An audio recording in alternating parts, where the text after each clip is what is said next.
ஓம் come கணபதியே நமக. ஓம் ஆஞ்சநேய சுவாமினே நமோ நமக. Welcome to zodiac services. இந்த பதிவில் நாம் வாஸ்து எனப்படும் மனையடி சாஸ்திரம் என்ற அறிவியலை பற்றி பார்க்க போகிறோம். அதாவது இது வாழ்வாதார அறிவியல் வாஸ்து சாஸ்திரம் என்றும் அழைக்கப்படுகின்றது.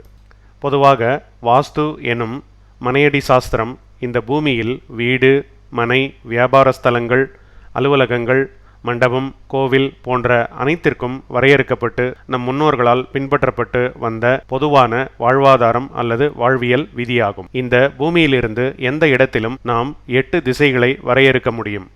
கிழக்கு, வடகிழக்கு, வடக்கு, வடமேற்கு, மேற்கு, தென்மேற்கு, தெற்கு, தென்கிழக்கு. அதாவது 4 திசைகள்: கிழக்கு, வடக்கு, மேற்கு, தெற்கு. மேலும் 4 மூலைகள்: வடகிழக்கு, வடமேற்கு, தென்கிழக்கு, தென்மேற்கு. இவ்வாறு இந்த திசைகள் 8 திசைகள் மிகவும் முக்கியமாக வாஸ்து சாஸ்திரத்திற்கு தேவையாகும். இந்த 8 திசைகளும் ஒரு மனை அல்லது வீடு கட்ட 8 திக்குகளாக, அதாவது மூலைகளாக பார்த்து பிரிக்கப்பட்டு வாஸ்து சாஸ்திரம் வரையறுக்கப்படுகின்றது. கிழக்கு எனப்படும் இந்த திசை இந்திர திசை அல்லது இந்திர மூலை எனப்படும். இது சூரியன் திசை அல்லது சூரிய மூலை என்றும் அழைக்கப்படுகிறது. வடகிழக்கு, இந்த வடகிழக்கு ஈசானி மூலை அல்லது சனி மூலை என்றும் அழைக்கப்படுகிறது. மூன்றாவது வடக்கு, இது குபேர மூலை என்று அழைக்கப்படுகிறது.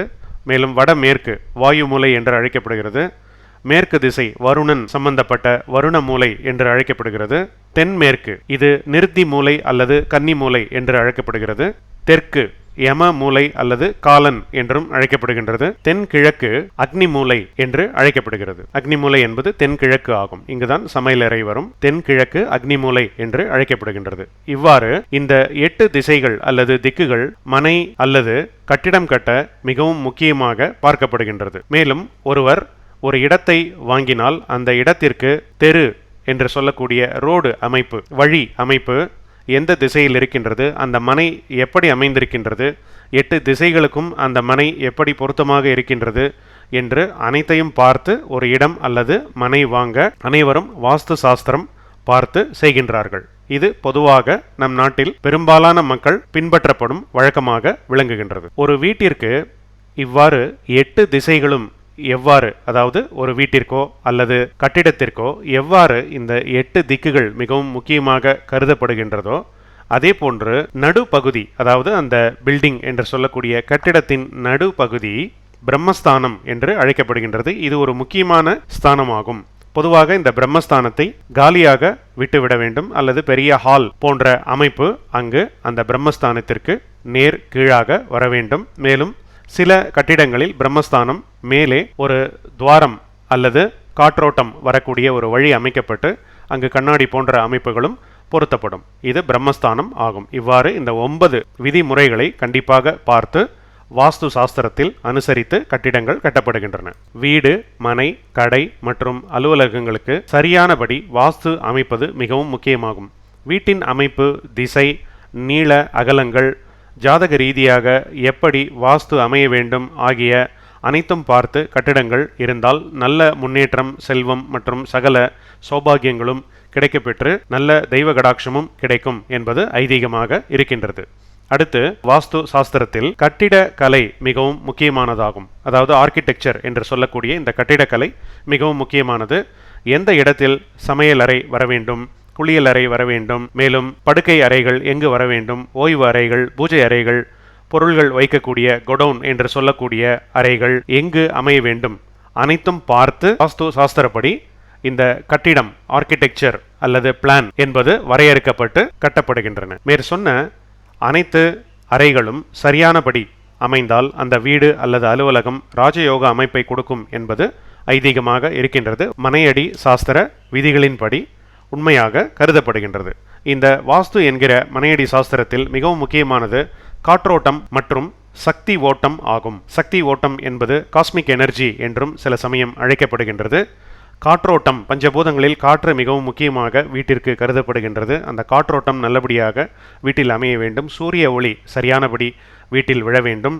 மேலும் சக்தி ஓட்டம், இதை பொறுத்து பஞ்சபூதங்களுடைய அமைப்பில் சக்தி ஓட்டம் என்று சொல்லக்கூடிய அந்த எனர்ஜி பேட்டர்ன் சரியானபடி அமைய வேண்டும். இவ்வாறு அனைத்தும் சரியாக இருக்கக்கூடிய கட்டிடங்கள் அனைவருக்கும் நல்ல உடல் நலம், ஆரோக்கியம் பெற்றுத்தரும். இப்பொழுது உதாரண வாஸ்து கட்டிட அல்லது வீட்டின் அமைப்பை பார்ப்போம். இதில் தென்மேற்கில் சமையலறை உள்ளது. இது அக்னி மூலை என்று அழைக்கப்படுகின்றது. ஒருவேளை இங்கு அமையவில்லை என்றால் வடமேற்கு பக்கம் அமைத்து கொள்ளலாம். அதாவது சமையலறை என்று சொல்லக்கூடிய அந்த அக்னி சம்பந்தப்பட்ட விஷயங்களை நாம் வடமேற்கிலும் அதாவது வாயு மூலையிலும் அமைத்துக் கொள்ளலாம். மற்றபடி ஸ்டுடியோ டைப் அபார்ட்மெண்ட் என்று சொல்லக்கூடிய ஒரே அறையில் அனைத்தும் உள்ளபடி வீடு இருக்கும். அதில் டாய்லெட் பாத்ரூம் என்று சொல்லக்கூடிய குளியலறை கழிவறைகள் தனியாக வந்துவிடும். ஒரே அறையில் சமையல் படுக்கை அனைத்தையும் தற்காலத்தில் அமைத்துக் கொள்கிறார்கள். அவ்வாறு இருக்க சமையலறை இந்த அக்னி மற்றும் வாயு மூலையில் அமையலாம். அடுத்து குளியல் மற்றும் கழிவறைகள் இவைகள் கூடுமானவரை 4 மூலைகளிலும் வராமல் பார்த்து கொள்ள வேண்டும். நடுவில் எங்கும் அமைத்துக் கொள்ளலாம். ஆனால் வாயு மூலை வடமேற்கு இதில் குளியலறை கழிவறை அமைய தோஷம் இல்லை. அந்த ஒரு மூலையில் மட்டும் வாயு மூலையில் மட்டும் குளியலறையோ அல்லது கழிவறைகளோ வரலாம். அதற்கு கீழே செப்டிக் டேங்க் என்று சொல்லக்கூடிய சாக்கடை வசதிகளும் அமைத்துக் கொள்ளலாம். அக்னி மூலை தவிர மற்ற மூலைகளில் படுக்கை அறை மற்றும் ஓய்வு படிக்கும் அறைகள் போன்றவற்றை அமைத்துக் கொள்ளலாம். சாப்பிடும் இடம் அதாவது டைனிங் டேபிள் டைனிங் என்று சொல்லக்கூடிய டேபிள் சேர் போன்றவற்றை ஹால் அல்லது எந்த இடம் வசதிப்படுகிறதோ அங்கு மேலும் சமையலறை உள்ளேயும் அமைத்துக் கொண்டால் சாப்பிடும் இடத்திற்கு தோஷமில்லை. இதில் சைவ மற்றும் அசைவத்திற்கும் தோஷமில்லை. எனவே சாப்பிடக்கூடிய அறைகள் பூஜை அறை பக்கத்தில் இல்லாமல் மற்ற இடங்களில் எங்கும் அமைத்துக் கொள்ளலாம். அடுத்து பூஜை அறை பொதுவாக சுத்தமான இடத்தில் இருக்க வேண்டும். ஈசானி மூலை அக்னி மூலை வாயு மூலை அல்லது ஹால் எனும் சொல்லக்கூடிய சிட்டிங் ஏரியா ஒரு பகுதி போன்ற இடங்களில் அமைக்கலாம். பொதுவாக கழிவறை பக்கம் இந்த பூஜை அறை இல்லாமல் பார்த்து கொள்ள வேண்டும். கழிவறைகளை ஒட்டியும் பூஜை அறைகள் வரக்கூடாது. பொதுவாக பிரேயர் ரூம்ஸ் என்று சொல்லக்கூடிய வழிபாடு செய்யக்கூடிய அறைகளும் சரி பூஜை அறைகளும் சரி டாய்லெட் பாத்ரூம் பக்கத்தில் அமைக்கக்கூடாது. அடுத்து ஸ்டோர் ரூம் என்னும் சாமான்கள் சேமிப்பு அறை குபேர மூலை மற்றும் யம மூலை மற்றும் நிர்தி மூலைகளில் அமைக்கலாம். வடக்கு தெற்கு மற்றும் தென்மேற்கு பகுதிகளில் அமைத்துக் கொள்ளலாம். ஏனென்றால் இவ்வாறு இருக்கக்கூடிய பகுதிகளில் மேற்கு பகுதி தெற்கு பகுதி தென்மேற்கு பகுதிகளில் அதிக எடைகள் கொண்ட பில்டிங் அல்லது பொருள்களை வைத்துக் கொள்ளலாம்.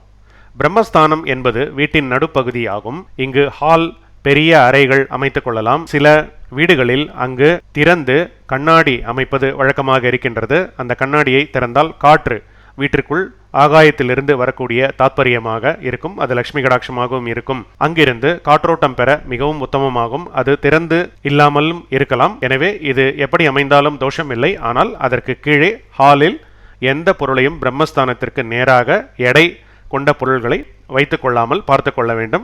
அங்கு பொதுவாக நடமாடக்கூடிய இடமாக வைத்துக் கொள்ள வேண்டும். அடுத்து டூப்ளெக்ஸ் ஹவுஸ் அல்லது வில்லா என்று சொல்லக்கூடிய உள்புறம் வீட்டிற்கு உள்புறம் படிகள் அமைப்பது சில வீடுகளில் வழக்கமாக உள்ளது.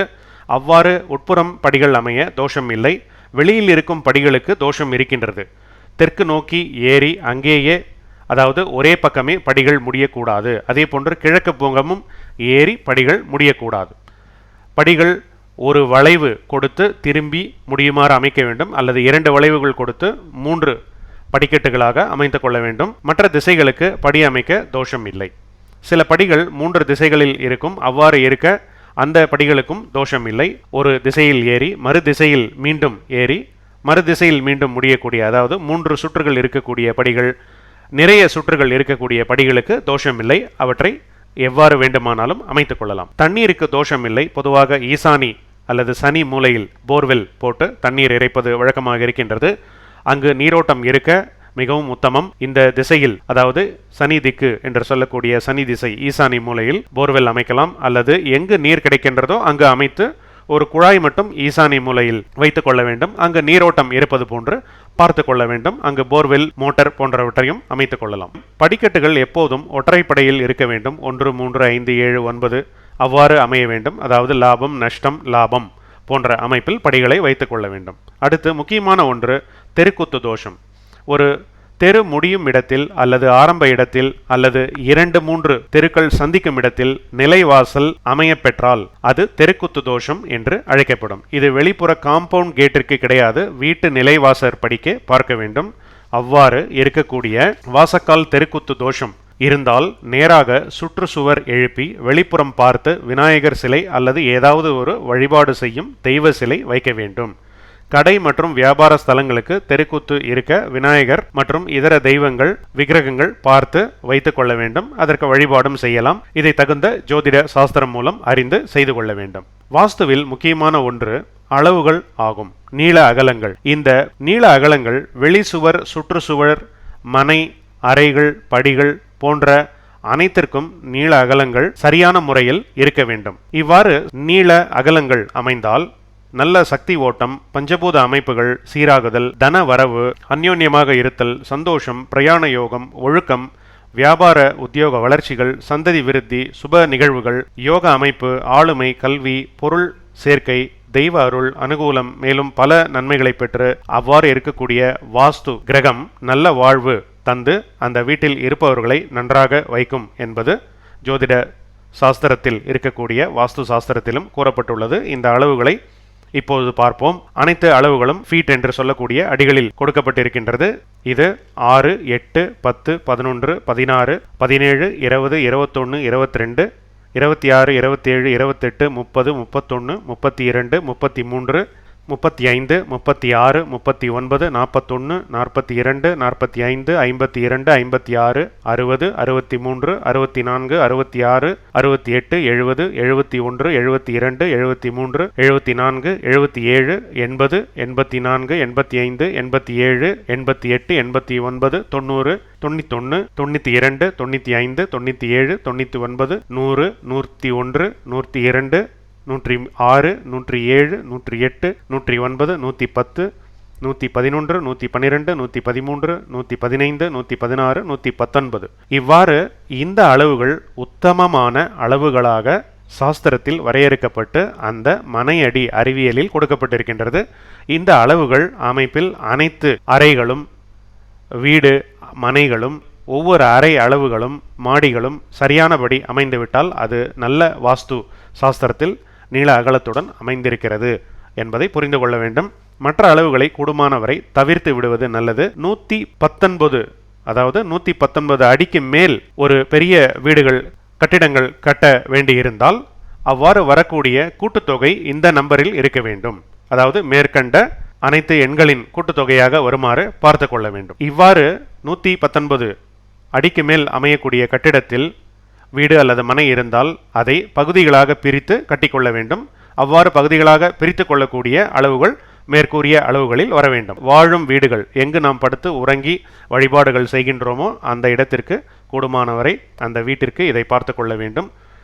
அம்பல வாஸ்து என்னும் கோவில் வாஸ்து தனியாக பார்க்கப்பட வேண்டும். அது ஆகம விதிகளின்படி ஒவ்வொரு கோவிலுக்கும் ஒவ்வொரு அமைப்பு இருக்கும். அவ்வாறு இருக்கக்கூடிய அமைப்பை தகுந்த வேத சாஸ்திரம் அறிந்த, அம்பல வாஸ்து அறிந்த ஜோதிடர்களை அல்லது ஆகம விதிகள் தெரிந்தவர்களை பார்த்து கோவில்கள் மற்றும் ஸ்தலங்களை புதுப்பிக்க அல்லது புதிதாக கட்ட பார்த்து தெரிந்து கொள்ள வேண்டும். இவ்வாறு வாஸ்து சாஸ்திரம் என்னும் மனையடி அறிவியல் சம்பந்தப்பட்ட விளக்கங்களில் முக்கியமாக நாம் பஞ்சபூதங்களுடைய அமைப்பு, நவகிரகங்களுடைய அமைப்பு, 8 திசைகளின் அமைப்பு, பிரம்மஸ்தானத்தினுடைய அமைப்பு, மனையின் நீள அகலங்களின் அமைப்பு, நீரோட்டத்தினுடைய அமைப்பு, மேலும் எந்த திசையில் எந்த அறை அல்லது எந்த இடம் வர வேண்டும் என்பதையும் பார்த்து முக்கியமாக அமைத்து கொண்டு வாஸ்து சாஸ்திரத்தை, அதாவது மனையடி அறிவியலில் அமைத்து கொள்ள வேண்டும். மேலும் சில முக்கிய வாஸ்து குறிப்புகளை இப்பொழுது பார்ப்போம்.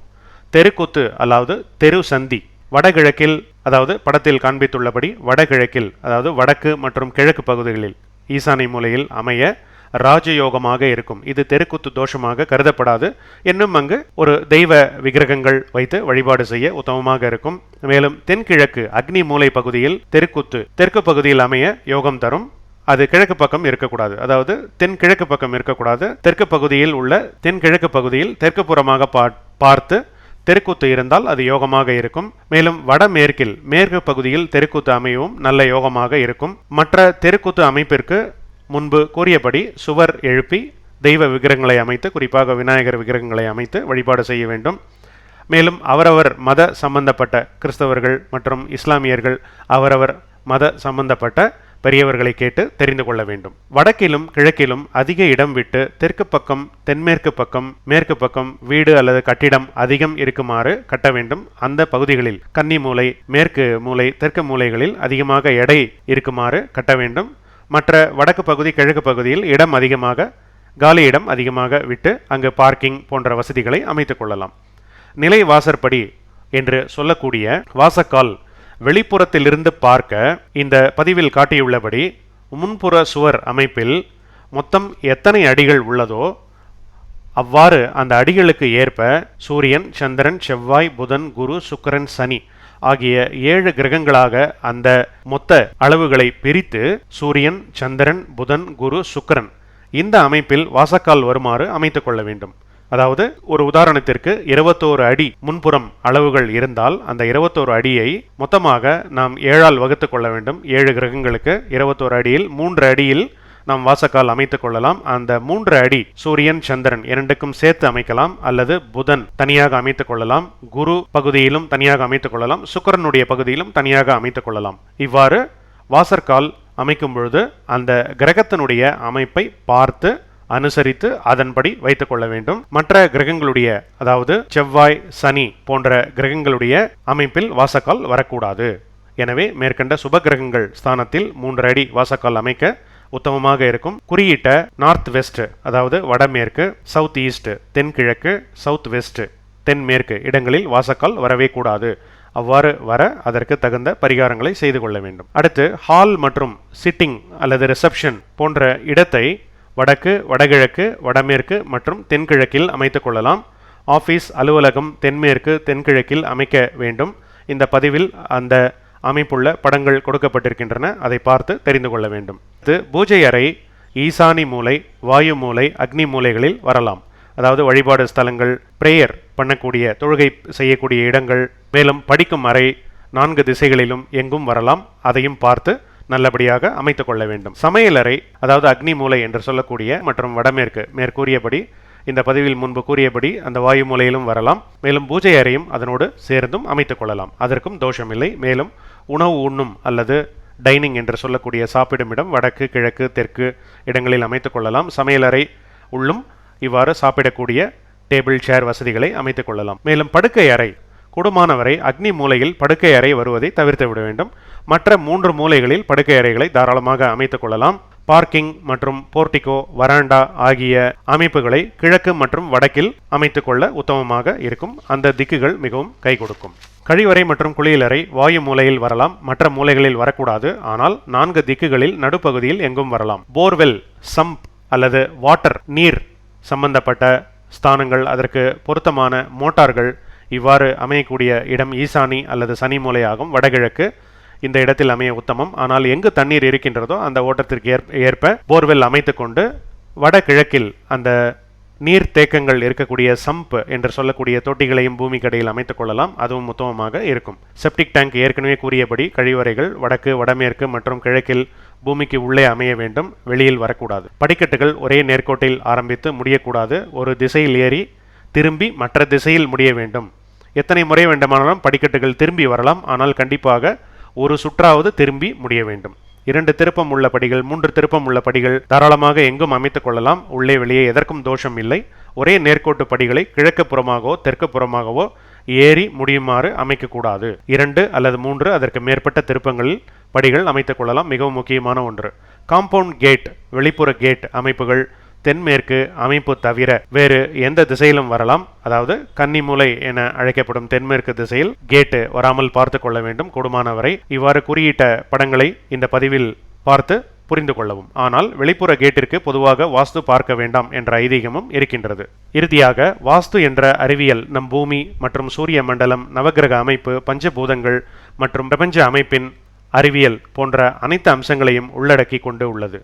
நல்ல வாஸ்து அமைப்பில் வாழ்பவர்கள் நல்ல எண்ணங்களுடன், அதாவது உயர்ந்த குணங்களுடன் வாழ்வில் உயர்ந்து இருப்பார்கள் என்பது ஐதீகம். அன்பு, பக்தி, இரக்கம், அருள், நற்குணம், பெருமை, புகழ், அறிவு, பண்பு, பொருள் போன்ற அனைத்து செல்வங்களும் பெற்று அந்த நல்ல வாஸ்து அமைய பெற்ற இடத்தில் இருப்பவர்கள் நல்வாழ்வு வாழ்வார்கள் என்பது இறைவனுடைய அருளால் அனைவருக்கும் கிடைக்க வேண்டும் என்று பிரார்த்தித்துக் கொள்ளுகின்றோம். மேலும் எங்களால் முடிந்த அளவிற்கு வாஸ்து பற்றி இருக்கக்கூடிய குறிப்புகளை தந்திருக்கின்றோம். இதனை தெரிந்து கொண்டு அனைவரும் பயன்பெற வேண்டும். மேலும் வாஸ்து சம்பந்தப்பட்ட நாட்கள், அதாவது வாஸ்து நாட்கள் என்று சொல்லக்கூடிய நாட்களில் பூமி பூஜை போட்டு கடகால் எடுப்பது வழக்கமாக இருக்கின்றது. நம் தமிழ் வழக்கப்படியும் அவ்வாறு செய்கின்றார்கள். இது வருடத்திற்கு சித்திரை, வைகாசி, ஆடி, ஆவணி, ஐப்பசி, கார்த்திகை, தை, மாசி போன்ற மாதங்களில் வாஸ்து நாட்கள் வரும். அந்த வாஸ்து நாட்கள் நேரத்திற்கு ஏற்ப பூமி பூஜைகளை செய்து கொண்டு கட்டிடம் கட்ட ஏதுவாக வழிமுறைகளை நம் முன்னோர்கள் வகுத்து வைத்திருக்கின்றார்கள். அந்த நாட்களில் பூஜை செய்து கொள்ளலாம். புது வீடு கட்டுவதற்கு, கட்டிடங்கள் கட்டுவதற்கு அல்லது வீடு புதுப்பிப்பதற்கு போன்ற அனைத்திற்கும் அந்த வாஸ்து நாட்களில் பூஜை செய்து கொள்ளலாம்.